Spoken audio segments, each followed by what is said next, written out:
13 de agosto de 2023, 19º domingo durante el año.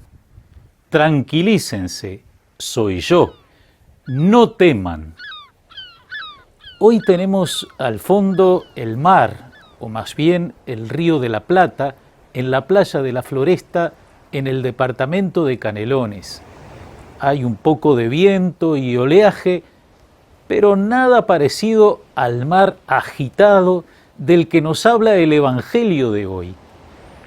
Para entender algunas cosas que dice este pasaje de Mateo, tenemos que recordar que el domingo pasado, 6 de agosto, celebramos la fiesta de la Transfiguración y por eso no leímos el Evangelio que correspondía al domingo 18º durante el año, que relata la multiplicación de los panes y los peces.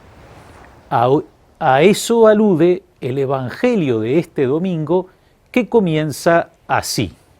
Después que se sació la multitud, Jesús obligó a los discípulos que subieran a la barca y pasaran antes que él a la otra orilla, mientras él despedía a la multitud. Después subió a la montaña para orar a solas, y al atardecer todavía estaba allí solo. La barca ya estaba muy lejos de la costa, sacudida por las olas, porque tenían viento en contra. Parece oportuno recordar qué significaba el mar para los pueblos del mundo bíblico. Tanto por los egipcios como por los distintos reinos e imperios que se sucedieron en la Mesopotamia, el mar era considerado en gran medida dominio del mal, lugar de dioses malignos que debían ser sometidos por el Dios bueno.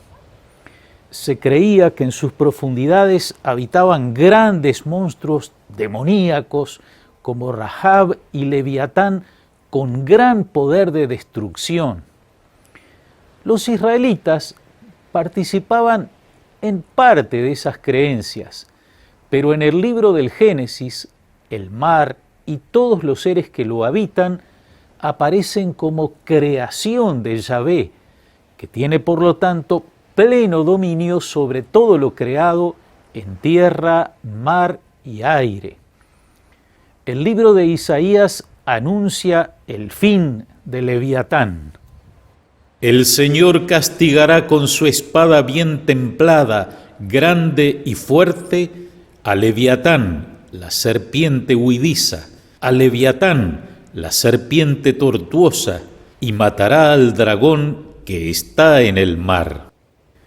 Dragón, serpiente, formas de referirse al demonio, pero también podían representar a los grandes imperios enemigos de Israel, como Egipto o Asiria. El libro del Apocalipsis llevará más lejos la identificación del mar con el mal. Después vi un cielo nuevo y una tierra nueva, porque el primer cielo y la primera tierra desaparecieron, y el mar ya no existe más. Se anuncia, pues, la desaparición del mar. No tiene lugar en la tierra nueva y el cielo nuevo, porque era el depósito del mal.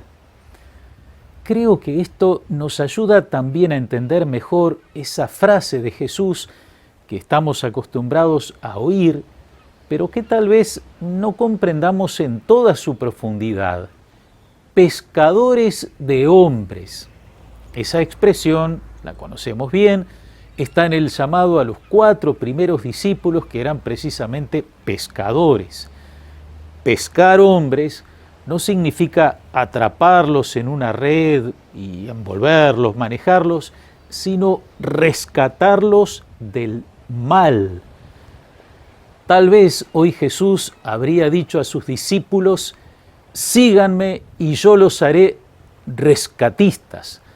Por supuesto, también en un sentido espiritual. Pero ahora tenemos a los discípulos en medio del mar, lejos de la orilla, sacudidos por el oleaje y el viento que les impiden avanzar. No es la tempestad, como decíamos antes, pero es una fuerte resistencia a su navegación. Los discípulos han sido enviados a la otra orilla, con todo lo que implican esas palabras: desafío, ubicación, adaptación, recomienzo de la misión en otro escenario, en otro ambiente. Han sido enviados y no pueden llegar. Todo se ha puesto en contra. Entonces acontece algo totalmente inesperado. A la madrugada Jesús fue hacia ellos, caminando sobre el mar. Los discípulos, al verlo caminar sobre el mar, se asustaron. «Es un fantasma», dijeron, y llenos de temor se pusieron a gritar. Pero Jesús les dijo: «Tranquilícense, soy yo, no teman». Los discípulos pasan del temor natural que les provoca la situación en medio de ese mar agitado al temor o al terror ante un misterio que supera las fuerzas naturales. Un hombre caminando sobre las aguas embravecidas. Jesús se dirige a ellos identificándose, devolviendo la calma y alejando el temor. Cuando Jesús dice «soy yo», en realidad deberíamos traducir «yo soy», tal como está en el original griego, ego eimi, que es el nombre con el que Dios se reveló a Moisés, indicándole: dirás a los israelitas, yo soy, me ha enviado a ustedes. En Jesús, el Hijo de Dios, el Creador manifiesta su dominio sobre la creación y anticipa el triunfo definitivo sobre el mal.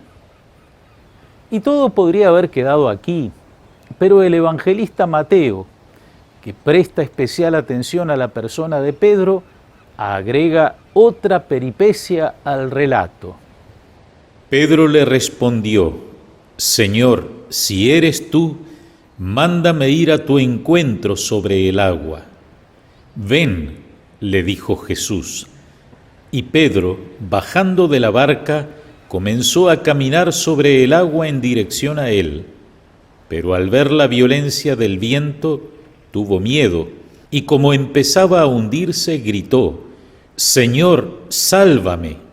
Enseguida Jesús le tendió la mano y lo sostuvo, mientras le decía: «Hombre de poca fe, ¿por qué dudaste?».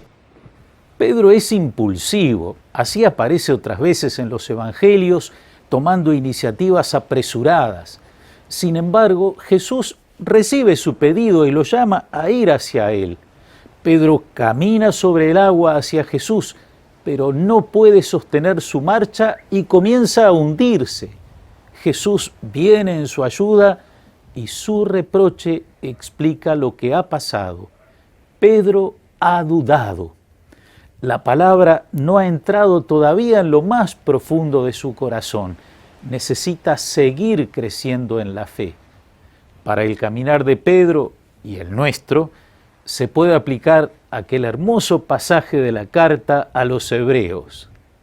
Fijemos la mirada en el iniciador y consumador de nuestra fe, en Jesús, el cual, en lugar del gozo que se le ofrecía, soportó la cruz sin tener en cuenta la infamia, y ahora está sentado a la derecha del trono de Dios. No podemos ignorar las tribulaciones y las dificultades de la vida, pero es en medio de ellas donde se nos presenta Jesús. No olvidemos que Él también está allí y mantengamos los ojos fijos en Él. Y así llegaremos, junto con sus discípulos, a lo que nos anuncia el final de este pasaje del Evangelio. En cuanto subieron a la barca, el viento se calmó. Los que estaban en ella se postraron ante él, diciendo: Verdaderamente tú eres el Hijo de Dios.